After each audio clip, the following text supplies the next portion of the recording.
Hello, everyone. I am with the lovely Sharon Lewis, director of With Wonder. And so we're just going to dive into some questions. Hi, Aisha. So, hello, how are you? Just before this recording started, you started with, I really loved this movie, and here's why. And I want to share that because it really meant a lot to me. You Oh, said that you thought you knew what the movie was going to be, and then it surprised you by being, I'm paraphrasing, but it surprised you by having levity.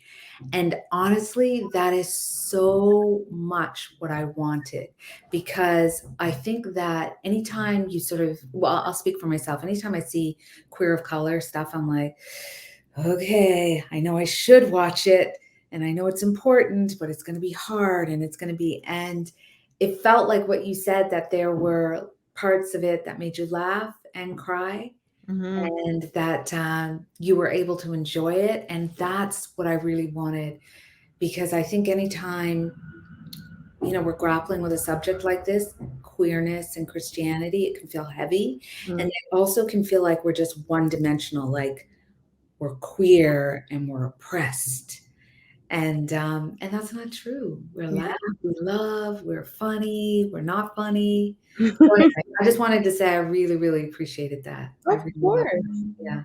Well, I meant it. And then, so to say, when you talk, I've heard the term before as trauma porn, where, and like why that those narratives, like it's so important to make sure that they're varied narratives within a certain experience, because then it also impacts how others perceive those people once they digest or consume said content.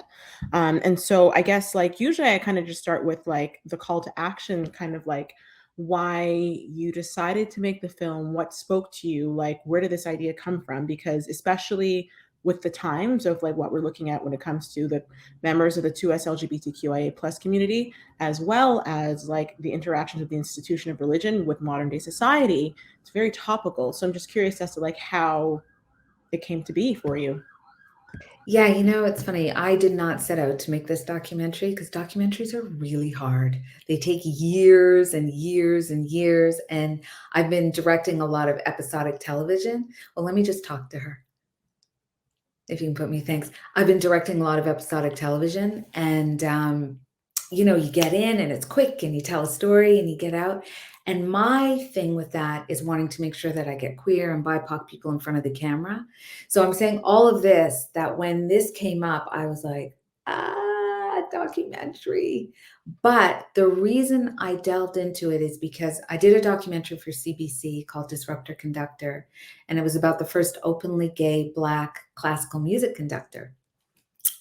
And he started talking about religion. And, you know, when I came out, religion, because religion isn't a big thing in my family, that wasn't the thing.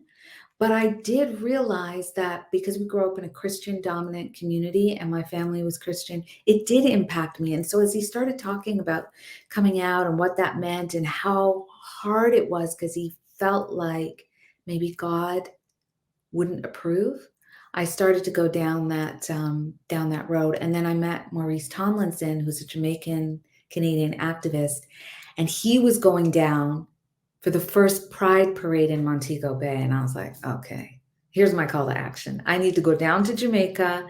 I need to film that Pride walk. And that's my people down there. I'm Jamaican and Trini. And I was like, I got to walk in that parade. Like, I need to walk in that parade. And for so many years, I've been married to a man. And so I present as straight. And I've got all that privilege that goes with that. And I thought, I need to put that privilege to work. So I went down to Jamaica, and then from there we started interviewing other people, and yeah, and it started out as a doc on conversion therapy. Mhm. Oh, Yes, interesting. yes. And then when I got down there, I said, at the heart of this is really the question of, can you be queer and can you be Christian? hmm And so that's why I sort of we did a kind of left turn in the edit and focused much more on that question. Well, it's so interesting that you say that because, like, I feel like when we speak about conversion therapy, it comes from a place of trauma. And, like, because when I think of conversion therapy, I think of it's bad, don't do it, be kind to people instead. And so it's just so interesting that, like, this film kind of was bred from, like, for this is kind of a cheesy image, but you know, like how like out of the ashes like a phoenix comes up. It's like out of like something, we're going in with like an idea of like conversion therapy, and it's so ugly, and then from that nugget something so beautiful can come out of it, which is this film. I am still just like, that's even more surprising to me. And I guess I'm leading into my next question.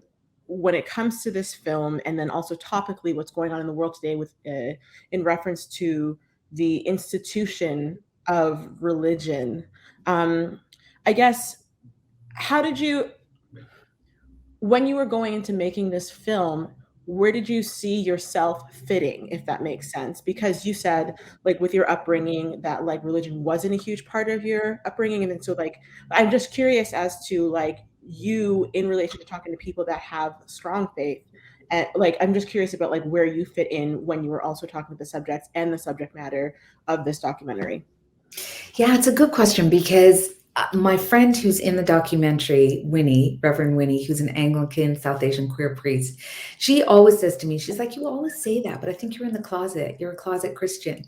And I'm like, I think you're right. I think you're right, because I say that religion didn't have a big thing, but then when I go back, all of even my feature film, which is an Afro punk Brown Girl Begins, it's all about spirituality. It's all about connecting with that bigger power. It's about connecting with that ancestral power. So I think I do have a connection to not just spirituality but religion, because I remember going with my grandmother to the Baptist church, and the whole clap hand and stand out. Yeah, exactly. And actually feeling the presence of God in that surrounding. Mhm. And I guess what I say when I say that I don't feel the oppression of the religious institution is because it wasn't my only source of spirituality. I Mhm. wasn't taught that this was the only way. Both my mom's Anglican and my dad was Catholic, but he was Catholic slash Hindu. So there was never a sort of, this is the only way to heaven. So I didn't have that. So I guess that's why I would say, I didn't feel that kind of oppression in the same way, but obviously I did, Mm. because I'm connecting to all of the stories of the participants in the doc, and I understand the teachings even without them sort of being read every day. They're in my head, right? Man shall not lay with man. La, la, la, la, Yeah, la. yeah, yeah. Yeah. Well, when you say that, it's like this is this film also why it's so special. I think is before like what the viewing of this film, I had the perception that like religion is not for me. And I also had the perception that for members of the 2S LGBTQIA plus community, that religion is also not for them. And like the only instance I feel like I have seen of like someone openly talking about their faith and like their intersections with their faith and their queer slash transness is on Queer Eye for the Straight Guy, the reboot, where there's one of them who's like, I grew up in the Catholic Church, or I grew up in the church, and they were awful to me, but now I've come around. I haven't really seen any kind of film like this where we talk about the intersections of that, and like you kind of lay out a possibility, at least for me watching it, that like it could be for everyone, and which is like I feel like the initial intention of faith is that like everyone should feel welcome to any place of worship, any space of faith. And so I just wanted to point that out, like that's one of the other reasons why it was so unexpected for me. um, I have two more questions for you. Firstly, how did you feel that you changed through the process of making this documentary? Because it's such personal work. Like documentary filmmakers are like rock stars because you guys are the real MVPs. Like narrative is cool, but like, so how did you as a human being change over the course of making this? Like, where did you start? Where did you end? What did you learn? Like, what obstacle did you have to overcome at embarking on the making of this film, be it logistical or spiritual or creatively? Like, I'm curious about that facet of the filmmaking process for All you. right. You're going deep, Aisha. You're going deep. This Watch is how out. we do a real world. This is how we do. We're not trying to Um, say we're a grassroots film festival. We're trying to get in there with you guys. I know, look at you. Well, yeah, no, it's, you know what? That's a beautiful question. It's one that scares me, but I'm gonna try and answer it honestly. Please. I think going to Jamaica and being out, like really walking in that pride parade was really a big step for me because it's easier to be out here in Toronto where my family in Jamaica and Trinidad don't really see me or interact with me. And like I said, married to a man, I can present as straight. And so I think I've hidden behind those geographic barriers and behind that barrier. And so, in a way, this was me coming out both as a Christian and as queer to my Jamaican peoples, then, you know? And yeah, That's why are you brave. asking that question? Well, like, but I'm so sorry if I've overstepped, but like No. these are the things that dreams are made of, like really and truly when we think about filmmaking and like why filmmaking is so special. Like Mm, there's so much commerce surrounded by it. And like obviously we should be able to pay our bills by virtue of doing the art that we love. But specifically documentary filmmaking, I feel like because it's like for me the most human cinematic art because it's real life. mm, I feel like, and especially because you're such an empath, I feel like it would have been impossible for you not to grow, and like just the bravery for you to make something like that. yeah. I think is like that's why documentary filmmaking and you are like the real MVP, really and truly. Well, you And know who the real MVPs are? Those people in the documentary who shared their stories, right, because especially the two women in rural Jamaica who, I mean, I have the privilege, I can fly to Toronto, I can fly out of there. Those two women told their stories in such an honest way and they marched and they live in Jamaica. You know what I mean? They live and they live in a small community where they're really dependent on the church and on the acceptance of the church in that community. So there's a lot of stars in that doc, but those two women in Jamaica really, really hold a place in my heart. right. And as like I think also just in general, when you talk about those two people and the bravery that it is to just live in their truth of being who they are, like it is wow, I'm not gonna cry at you, but I was so touched by the film because somewhere there was somebody thinking in a far off land, who knows, that like I cannot be the way I'd like to be because of X, Y, and Z. And it's just like, even though this is one film, it's like a drop in the bucket, in a bucket into an ocean of like what, like this is why, for me at least, like after watching the film, I was like, this is why film is so important because it's it's so human and like I really believe in the transformative power of film and like in a way it for in my watching of your film I was transformed in a way so yeah What like thank you. transformed for you? What happened for you? I just it was just we hear the taglines of like hashtag love wins and all that kind of stuff and like and me as a person of a second generation or first generation Canadian living in Canada, I have all kinds of privileges and I believe in certain things where it's like yes love wins and we should treat everybody equitably and I believe in those things and then to see it's a privilege check to see to watch the film and be like oh right like I can say this like hashtag love wins or whatever from a space of like safety. And so to watch these individuals, and they're not all living in places where it's like not the most accepted, but even so to watch those individuals really embody what it means when we say love wins. That's what really transformed me.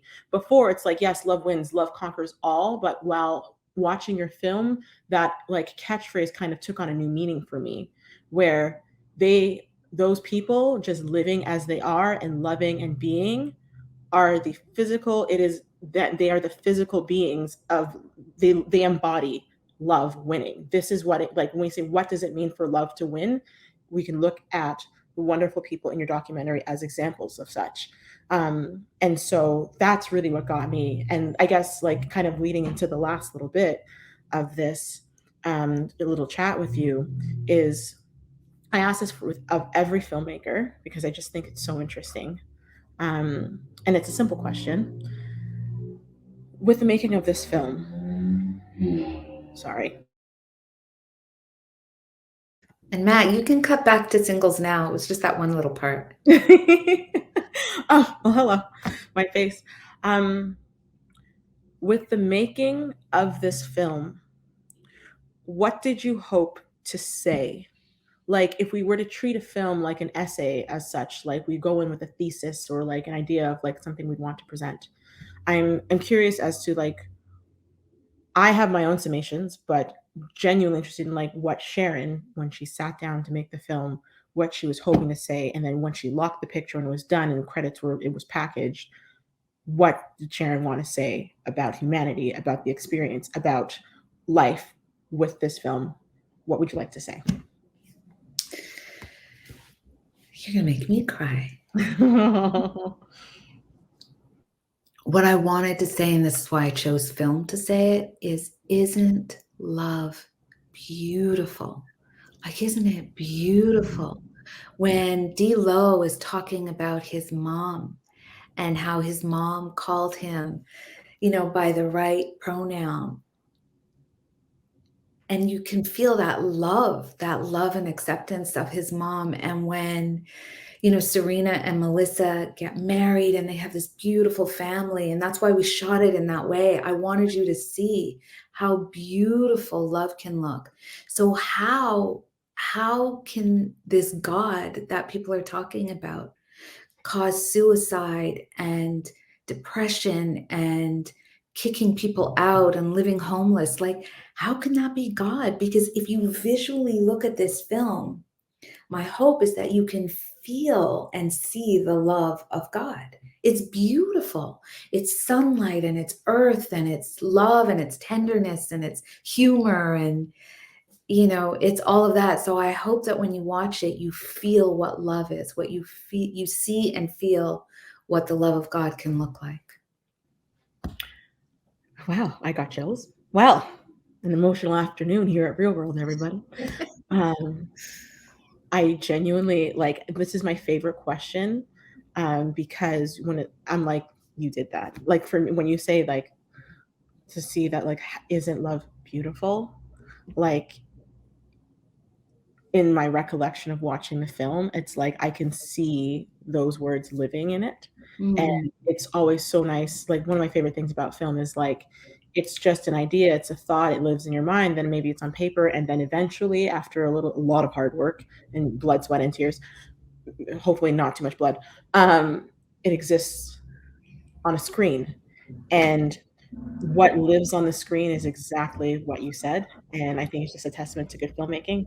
So thank you so much for making this wonderful film, for making it. It was so surprising. That's my favorite thing about it. I was just like, oh my goodness. Like I just went in not expecting to see what I did. Such lightness and levity.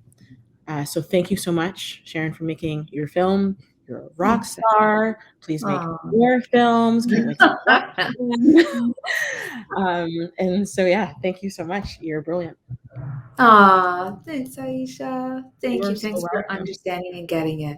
Oh, it's especially when you like kind of like boil it down to isn't love beautiful? It's like it's not hard. And I think that's the like obviously there was a lot of hard work and technique in order to get to condense so much and make it so distilled.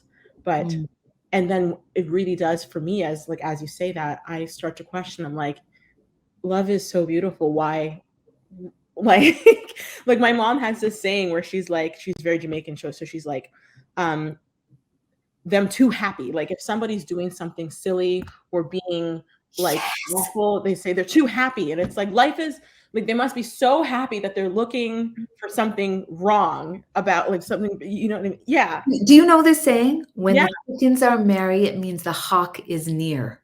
Yes. My mother used to say that all. Well, when the chickens are merry, it means the hawk is near. You can't be too happy. Yeah. And sorry. So no, yeah, it's a very Jamaican thing.